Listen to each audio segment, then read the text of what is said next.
இன்றைக்கி நம்ம பார்க்க போகிற ரெசிபி பார்த்திங்க அப்படின்னா மாங்காய் சீசன் ஆரம்பிச்சிருச்சு இல்லையா, அதை வச்சு செய்யக்கூடிய நல்ல ஒரு சூப்பரான டேஸ்ட்டில் மாங்காய் பருப்பு எப்படி செய்யலாங்கிறத பார்க்கலாம்.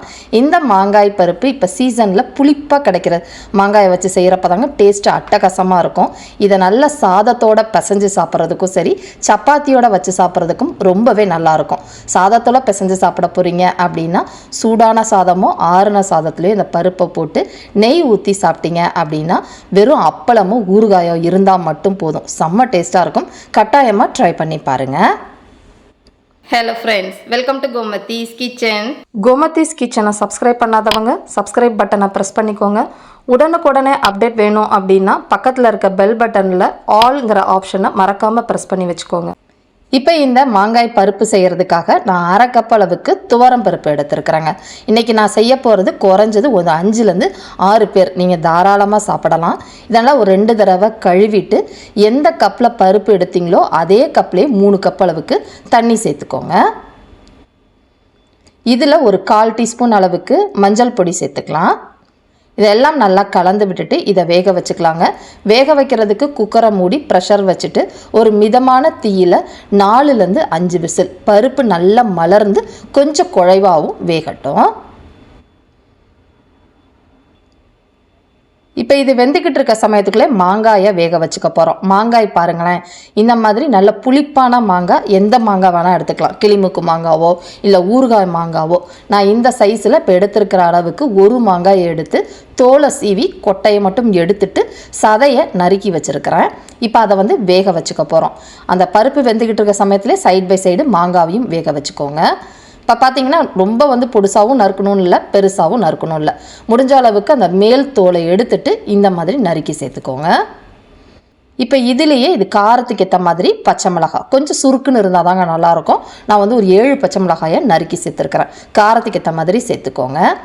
இப்போ இந்த மாங்காய் வேகிறதுக்கு தேவையான அளவு தண்ணி. சில மாங்காய் வேகிறதுக்கு ரொம்ப நேரம் எடுக்கும், சில மாங்காய் சட்டுன்னு வெந்துடும். அதுக்கேற்ற மாதிரி தண்ணி ஊற்றி நல்லா வேக வச்சு எடுத்து வச்சுக்கோங்க. இப்போ பார்த்தீங்கனாலே தெரியும், நான் ஊற்றின தண்ணி பத்தலை, திரும்பவும் தண்ணி ஊற்றி வேக வச்சுருந்தேன். மாங்காய் அங்கங்கே 1-2 இந்த மாதிரி இருக்கிற மாதிரி தான் வெந்திருக்கணும், வேகாமையும் இருக்கக்கூடாது. சில பேர் கேட்கலாம் பருப்போடையே வேக வச்சுருக்கலாமான்னு. சம்டைம்ஸ் ரொம்ப மசிஞ்சிரும், அது நல்லா இருக்காது. இப்போ இந்த மாங்காயை எடுத்து வச்சுருங்க. இப்போ பார்த்தீங்கன்னா அது வெந்துக்கிட்டு இருக்க சமயத்துக்குள்ளே இந்த பருப்பும் வெந்து நல்லா குழஞ்சி வந்திருக்கு பாருங்கள். இந்த மாதிரி மலர்ந்தும் வெந்திருக்கணும். ரொம்ப பருப்பு கொட்டை கொட்டையாக இருக்கக்கூடாது. இதை மத்தெல்லாம் வச்சு மசிக்க வேண்டாங்க. ஒன்று பாதிமாக பருப்பு தெரிகிற மாதிரி இந்த மாதிரி மசிச்சு வச்சுக்கோங்க. இப்போ இதே பருப்பிலே வேக வச்ச அந்த மாங்காய் பச்சை மிளகாய் கலவையும் சேர்த்துக்கோங்க. இதில் இப்போ தண்ணி தேவைப்பட்டுச்சு அப்படின்னா கொஞ்சமாக சுடுதண்ணி ஊற்றி கலந்துக்கோங்க, பச்சை தண்ணி ஊற்றிக்க வேண்டாம். இப்போ இந்த கன்சிஸ்டன்சி எனக்கு சரியாக இருக்கும், அதனால் எல்லாத்தையுமே நல்லா கலந்துட்டு இதை கொதிக்க விடுங்க. இப்போ பார்த்தீங்கன்னா நல்ல ஒரு 4-5 நிமிஷமாக போட்டிருக்கிற பருப்பு மாங்காய் எல்லாமே நல்லா வெந்து இந்த அளவுக்கு ஒன்று சேர வந்துருச்சு. இப்போ இதுக்கு கடைசியாக தாங்க தாளிப்பு கொடுக்கணும். அதை தாளிப்பை நம்ம ரெடி பண்ணிக்கலாம். தாளிக்கிறதுக்காக ஒரு தாளிப்பு கரண்டியில் 1 டேபிள் ஸ்பூன் எண்ணெய் சேர்த்துருக்குறேன். எண்ணெய் காஞ்சதுக்கப்புறமா இதில் 1 டீஸ்பூன் அளவுக்கு கடுகு போட்டிருக்கேங்க. கடுகு பொரிஞ்சிக்கிட்டு இருக்கப்போ இதில் 1 டீஸ்பூன் கடலைப்பருப்பு சேர்த்து நல்லா செவக்க விடுங்க. எல்லாமே நல்லா பொரிஞ்சதுக்கப்புறமா கடைசியாக சீரகத்தையும் போட்டு நல்லா பொரிய விடுங்க.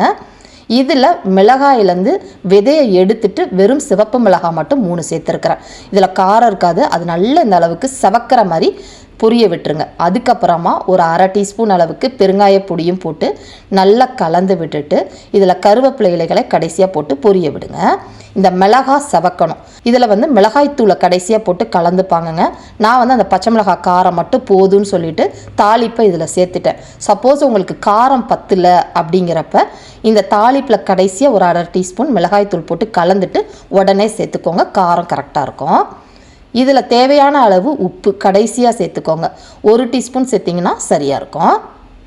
இப்போ இதெல்லாம் சேர்த்து நல்லா கலந்துட்டு வேணும்னா 1 நிமிஷம் கொதிக்க விடலாம். நான் கொதிக்கலாம் வைக்க போகிறது இல்லைங்க, இப்படியே எடுத்துக்க போகிறேன். நல்ல ஒரு சூப்பரான மாங்காய் பருப்பு ரெடி ஆகிடுச்சு. கட்டாயமாக ட்ரை பண்ணி பாருங்கங்க. நல்ல சூடான சாதத்தில் பிசைஞ்சு சாப்பிட்றதுக்கும் சப்பாத்தியோட சாப்பிட்றதுக்கும் ரொம்பவே நல்ல டேஸ்ட்டாக இருக்கும். இதே மாதிரி அளவுகளோட இந்த மாங்காய் பருப்பை நீங்களும் செஞ்சு பாருங்கள். செஞ்சு பார்த்துட்டு எப்படி இருக்குங்கிறத கமெண்ட் பண்ணுங்கள். வீடியோ பிடிச்சிருந்தாலும் கமெண்ட் பண்ணுங்கள். லைக் பண்ணுங்கள், ஷேர் பண்ணுங்கள். மறக்காமல் கோமதிஸ் கிச்சன் சேனலையும் சப்ஸ்கிரைப் பண்ணி வச்சுக்கோங்க. தேங்க்ஸ் ஃபார் வாட்சிங்.